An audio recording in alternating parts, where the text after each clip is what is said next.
মোহতারাম রেসপেক্টেড জনাব রেজাউল কবির সাহেব, তিনি আমাদের মাঝখানে এসেছেন। আমরা অত্যন্ত খুশি তার পদধূলি পেয়ে। আমরা মনে করি যে সমস্ত মানুষ সরকারি পদস্থ হয়ে যান, সরকারি উপরে চলে যান, তাদের হয়তো ধর্মকর্মের সঙ্গে সম্পর্ক থাকে না, কিন্তু আমাদের ধারণা ভুল প্রমাণ করেছেন। আমি যতটুকু জানি স্যার সম্পর্কে, উনি 5 ওয়াক্তের নামাজ পড়েন, জুমার নামাজ পড়েন এবং কোরআন শরীফের তাফসীর শুনেছি যে তিনি মোতালা করেন, পড়াশোনা করেন। তিনি আমাদের মাদ্রাসায় এসেছেন, তিনি আমাদেরকে বলেছিলেন যে আমরা অবশ্যই যাব। উনি এসেছেন, আমরা সকলেই স্যারকে ওয়েলকাম জানাই, আন্তরিকভাবে শুভেচ্ছা প্রকাশ করি। আমি অনুরোধ করব আমাদের এই সোনালী সময়ের পূর্বে, পাগড়ি পরিধানের আগে স্যার আমাদের সামনে অল্প সময়ের জন্য দুটো একটা কথা বলবেন, তারপর আমরা আমাদের পাগড়ি প্রদানের কাজ শুরু করবো ইনশাআল্লাহ।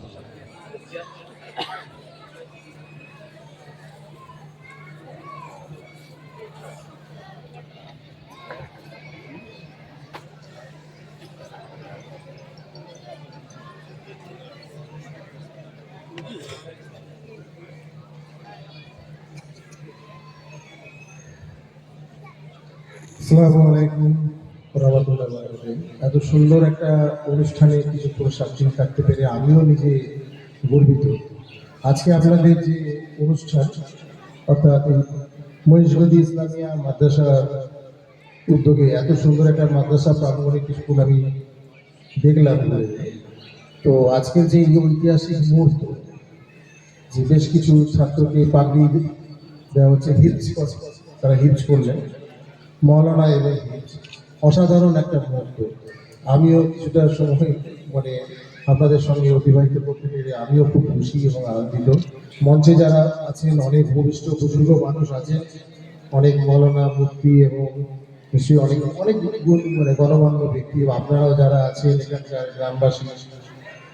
আমি দেখুন এত মানে কি বলবো, এই এখানে ধর্মের কথা এ বলার ঔদ্ধত্য বা সাহস আমার নাই, কারণ এত বড় বড় পণ্ডিত বিজ্ঞ মানুষ এখানে আছেন, সবাই এখানে আপনারা আছেন। আমি শুধু একটা কথাই বলবো যে আমরা যারা এই 21st সেঞ্চুরি দোরগোড়ায় দাঁড়িয়ে আছি, আমরা তো অনেকটা এগিয়ে গেছি প্রযুক্তি দিয়ে, বিজ্ঞান বলুন, সমস্ত দিক দিয়ে, টেকনোলজি বলুন, আমরা সবাই অনেকটাই এগিয়ে গেছি। আমরা একটা জিনিস মনে করি যে পড়াশোনা দুটো জিনিস শিখতেছি, যে একটা মানুষ যে শিক্ষা, সেটা তো রিয়েল শিক্ষা, প্রকৃত শিক্ষা, যেটা আমরা সবাই পড়াশোনা করছি যে যার মতো সে টেকনোলজি ওরিয়েন্টেড হোক। আরেকটা হচ্ছে আমাদের যে ইমানের শিক্ষা, অর্থাৎ যেটা রিলিজিয়াস মেসেজ বলি আমরা, দিনের শিক্ষা, আর একটা হচ্ছে আরেক শিক্ষা আমাদের যেটা দুনিয়ার শিক্ষা। এই দিনের শিক্ষা কিন্তু আমাদের থেকে আমাদের প্রকৃত মানুষকে মানুষ করে তুলবে। আমরা একটা ছাড়া আরেকটা হতে পারে না, এটা আমরা মনে করি। আমি অন্তত মনে করি যে একে অপরের পরিপূরক। আমরা যারা আমাদের আগামী প্রজন্মের ছেলে মেয়েদের কাছে এই কথাই আমরা বার্তা দিতে চাই যে দুটো জিনিস তোমরা প্যারালাল কালচার করো। নিশ্চয়ই আধুনিক শিক্ষা শিক্ষিত হতেই হবে, দুনিয়াকে জানতে হবে, সে তো কোরআন শরীফেই বলা আছে। বলা নাই অনেক আয়াত, কিন্তু কোরআন, পবিত্র কোরআন শরীফে তো বলেই দিয়েছে, আল্লাহ পাক তো ওখানে বলেই দিয়েছে যে আমি প্রত্যেক দেখে নাকি অনেক সূরার মধ্যে ওনার বলা আছে যে চিন্তাশীল ব্যক্তিদের জন্য বলা আছে। অর্থাৎ যে সূরা আয়াত হয়েছে সেগুলো নিয়ে ব্যাখ্যা, তার চিন্তা আমরা তো করি না। আমরা যেটা পড়ছি কোরআনের যে তফসির বলুন বা যে আয়াত বলুন, যার প্রকৃত ব্যাখ্যা যে কোরআন কি বলছে, সেগুলো যখন আমরা চিন্তাশীল ব্যক্তিরা যারা পড়েন, যারা পড়াশোনা করছেন, যারা গবেষণা করছেন, গোটা ওয়ার্ল্ড পড়াশোনা করছে এটাকে, এবং চিরন্তন দীর্ঘদিন ধরে চলছে যে কি আছে একটা এনসাইক্লোপিডিয়া, তার মধ্যে কি বলা আছে, কি আছে, যেখানে সমাজনীতি, অর্থনীতি, বিশ্বনীতি, মানে প্রত্যেকটি জিনিস, সায়েন্স বলুন, সব ব্যাখ্যা কিন্তু প্রত্যেকটি জায়গায় জায়গায় দেওয়া আছে। এবং তো বলাই হয়েছে যে কোরআন আমি নাজিল করেছি সমস্ত মানব জাতির জন্য, সমস্ত মানব জাতির জন্য, এবং আমি নবী মুহাম্মদ সাল্লাল্লাহু আলাইহি সাল্লামকে পাঠিয়েছি সমস্ত মানুষের জন্য, সমস্ত মানব জাতির জন্য, পথপ্রদর্শক হিসেবে। প্রত্যেকটি ছোট্ট ছোট্ট সুরায় বলা আছে, বলাই তো আছে, অনেকগুলো সুরাতে বলা আছে। আমি যতদূর মনে করছি, আমি এত ব্যাখ্যা বা এত কিছু আমার মানে এই নলেজও নাই, এত বলতেও পারবো না। বলা হয়নি যে আমি তাকে পাঠিয়েছি জাহান্নামের সতর্ককারী হিসাবে, জান্নাতের সুসংবাদদাতা হিসাবে। তো আমরা যদি তার আদর্শকে যদি কিছুটা হলেও মেনে নিতে পারি, তার চিন্তা ভাবনা, তার সহনশীলতা, তার সমস্ত কিছুকে যদি আমরা সবাই অন্তত আমাদের প্রজন্মের ছেলে মেয়েদের জন্য যেন কিছুটা পৌঁছে দিতে পারি, তাতেও আমার মনে হচ্ছে সার্থক। সকাল থেকে উঠে রাত পর্যন্ত আমরা ধরুন আমরা যে করি সবটাই ইবাদত। শুধু আমরা কি ইবাদত ইসলামের নামাজ রোজা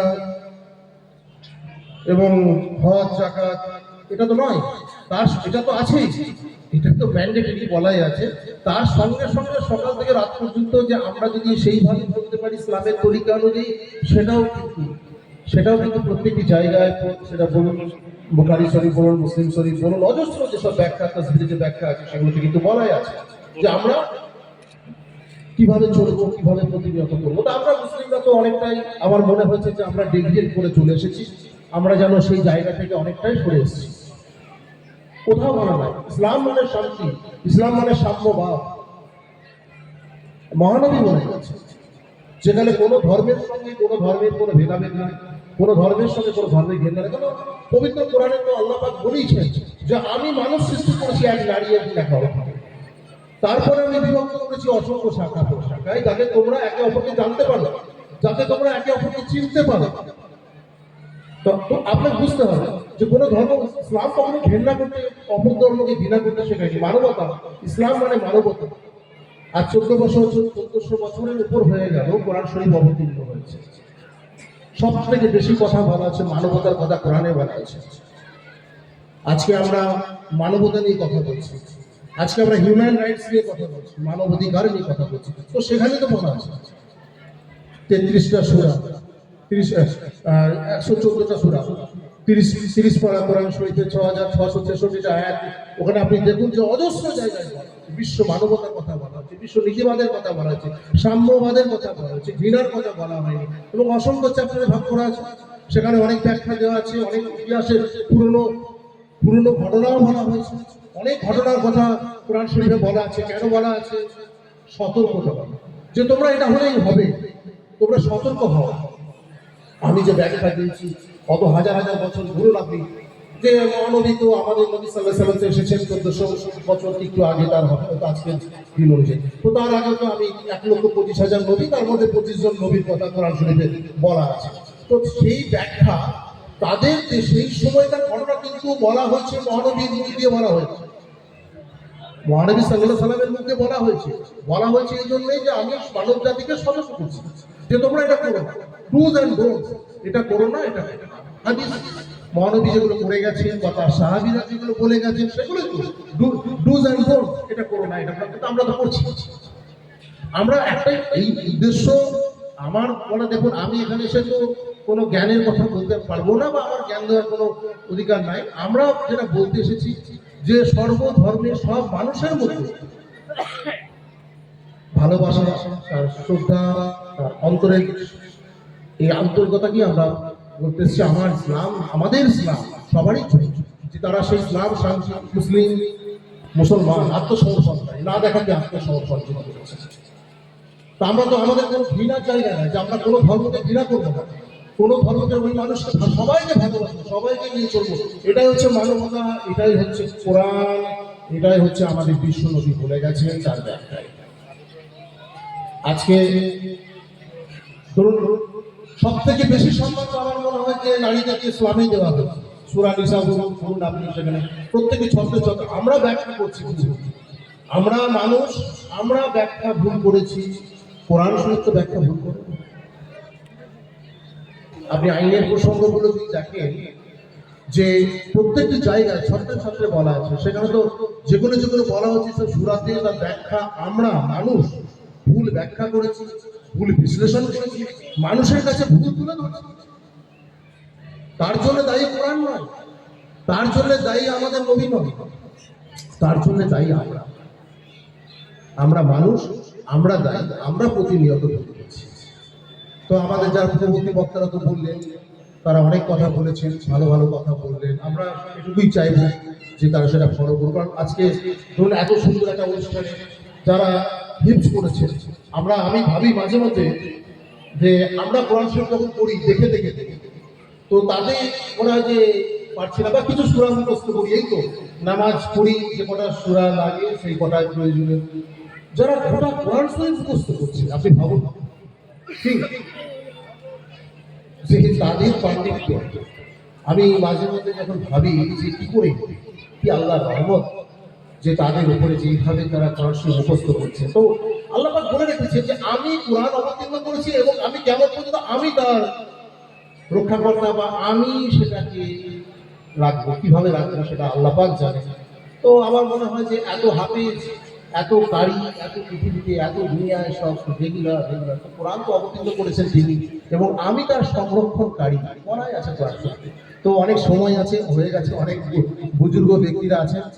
আমি শুধু একটা কথাই বলবো, আপনারা আগামী প্রজন্ম, আপনাদের সন্তান যারা আছে, দিন দুনিয়া দুটো জিনিস পাশাপাশি, কারণ টেকনোলজির সঙ্গে এগোতে হবে, কম্পিউটার জানতে হবে, ভালো পড়াশোনা করে এগোতে হবে, ভালো ভালো জায়গায় পৌঁছাতে হবে, এবং তার সঙ্গে অবশ্যই আল্লাহকে ভুললে চলবে না, দিনকে ভুললে চলবে না, দিনের শিক্ষা।